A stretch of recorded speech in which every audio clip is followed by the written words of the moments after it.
Обвинителството досега не пронашло докази дека гувернерот на Народна банка работел незаконски за двете вице-гувернерки кои 5 месеци по истекот на нивниот мандат работат и одлучуваат во Советот на НБРМ, велат од ОЈО за Канал 5. Испитувањата до овој момент не упатуваат кон сознание дека со наведените действија се исполнети елементи на кривично дело кое се гони по службена должност. Доколку некој поседува докази за сторено кривично дело, истите може да ги достави до надлежните органи за натамошно постапување. Во меѓувреме антикорупционерите утре ќе одлучуваат за тоа дали тие ќе отворат предмет за Народна банка, потврдуваат од Државната комисија за спречување на корупција за Канал 5. Од Заводот за ревизија пак велат дека засега не е направена вонредна контрола на НБРМ во која би се разгледувал и делот за евентуално незаконска исплата на плати на вице-гувернерски позиции.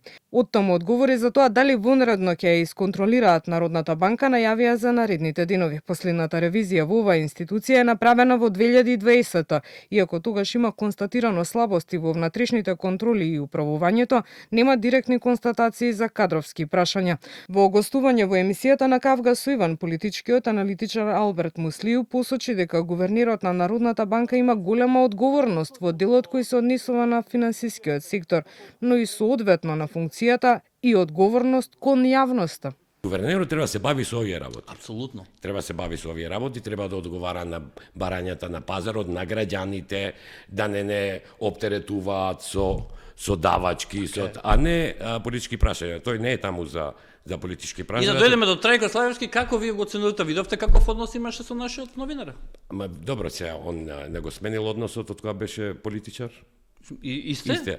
Па исте тој однос, не. Малце примитивен за вас? Сега нема да се, сепак сепак е повозрасен од мене, но не е културен. Примитивноста нема врска со возраста? Но не е културно, не е културно однесување. Добре, вие сте малце побениген. Председателката Гордана Селјановска-Давкова пак кажа дека анализира дали Трајко Славевски го прекршил законот за да одлучи дали има основа како предлагач да препорача негово разрешување.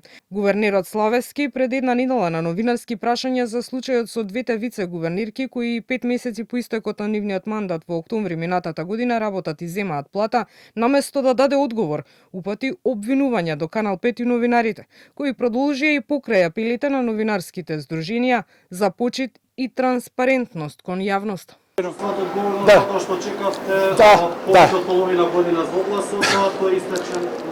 Добро, за тоа разговарајте со вашиот уредник и прашајте го кои се мотивите за овој напад на Централната банка.